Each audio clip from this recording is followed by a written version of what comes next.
There was once a time when the Bull Demon King was great friends with Wukong, to the point that while Wukong took the moniker of Great Sage equaling heaven, the Bull Demon King similarly named himself Great Sage pacifying heaven.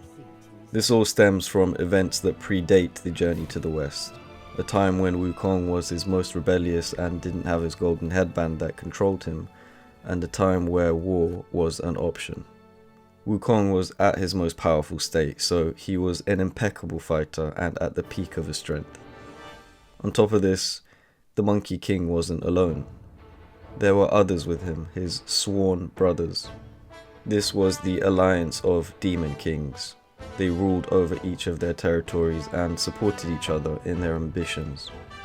The height of this being the Heavenly Rebellion, wreaking bloody havoc in the celestial realm. Unfortunately, Wukong was bested by Erlang Shen, the nephew of the Jade Emperor, in this rebellion, and it resulted in him being imprisoned for 500 years under the Mountain of Five Elements, until Tang Sanzang, or the Tang Monk, the main character in Journey to the West, would come and free him.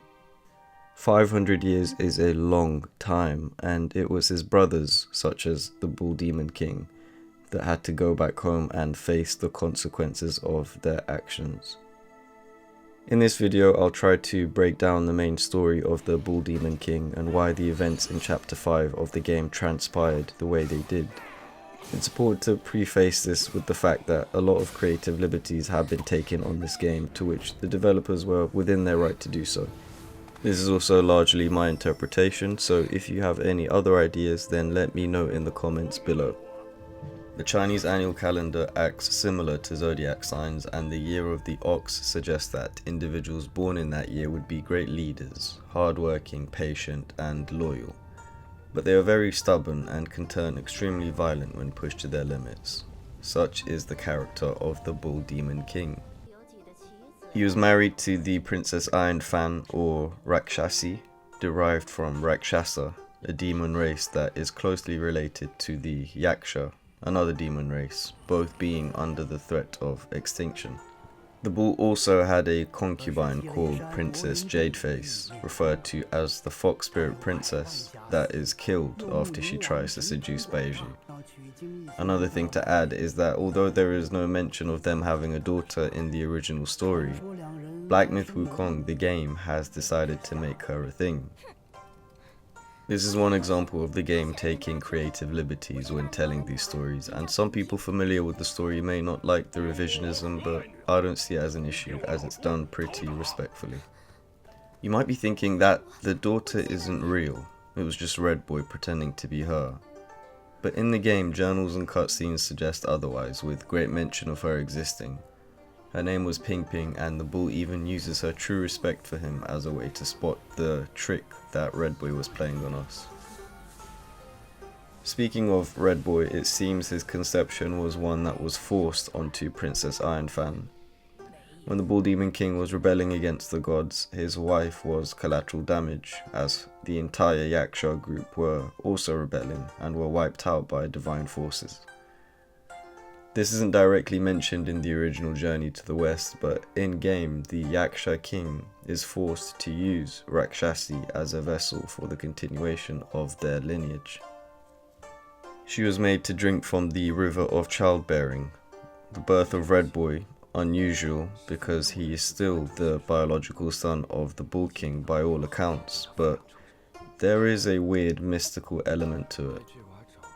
Now, fast forward to the events of Journey to the West. The Tang monk and his disciples, Wukong and Zhu need to get through the Flaming Mountain. The only solution is to use the fan owned by the wife of his old friend. At this point, she despises Wukong for all the trouble he has caused their family. She blames him for everything, her husband's absence, down to the birth of the Red Boy. Eventually, Wukong manages to convert Red Boy to Buddhism, enraging the princess even more, and in a confrontation, he snatches the plantain fan away from her by turning into an insect and torturing her from the inside. The Bull King hears of this conflict, and in a brutal confrontation that Wukong did not want to engage in, he is also defeated. These sequences of events are spoken by Wukong and Jubaizhe themselves in this animation. However, that was not the end of it. The Bull Demon King waged war against Wukong and the entire Heavenly Order. At this point, Wukong had amnesty by the Heavenly Court because of their pilgrimage. This is Prince Nezha, the Marshal of the Central Altar, and his signature ability is his wind fire wheels, and he assists Wukong alongside his father in defeating the enraged ox. It's a story that may seem like one of betrayal, but when you consider Wukong's words to him to find a master and serve the right, as it's the only way out for those like them, it was a message to the bull that his stubbornness was getting in the way of his own personal growth. He takes that exact advice and joins the Celestial Order, but this backfires greatly, as we will come to see. At the start of the game, it's made clear that Wukong had returned to his homeland, not wanting anything to do with the Celestial Order. But they provoke him by terrorizing his people, so in his bid to address that, a great battle occurs with Erlang and the Heavenly Kings. The fight is potentially longer than what we are shown at the start, as the animation tells a different story of how Wukong ended up dying. It's clearer in the animation that an alliance was formed to take down Wukong, one of those players being the Bull Demon King. It's also why Wukong claims in his dying breath that the bull has made the wrong choices, and to the Celestial Order, those like them being alive is a transgression in itself. His final request is for the bull to not take the relic, as it would lead to death, but the bull, already committed, does not listen to this advice. The relics are shared between the 5 individuals, and this is where our journey begins. It was a simple conflict of interest where he was making all the wrong decisions due to his bull-headed approach, as he is quite literally a bull himself. Before you know it, Red Boy discovers that the bull is at the behest of the celestial gods. He sees his father as weak and that he should hand over the relic so that he could enact revenge for what they did to his people. The princess pleads with him to let the monkey have the fan and there won't be any trouble. This is present day, in chapter 5, where you confront Red Boy and the princess appears in the form of some sort of memory. You also encounter the keeper of the Flaming Mountain in this chapter, who was once in charge of the furnace that Wukong tipped and escaped from. In a secret cutscene where Red Boy is born, he prophesizes that the boy would grow up to be living proof of the dark secrets of Mount Lingshan, which I believe is the mountain in which Buddha resides, a living reminder of the genocide that may have occurred. The Bull Demon King is a story of pride and change, one of Wukong's closest allies who refused to be intimidated by powers and was as strong as Wukong himself. But pride, stubbornness, and the complexity of family dynamics was his biggest weakness.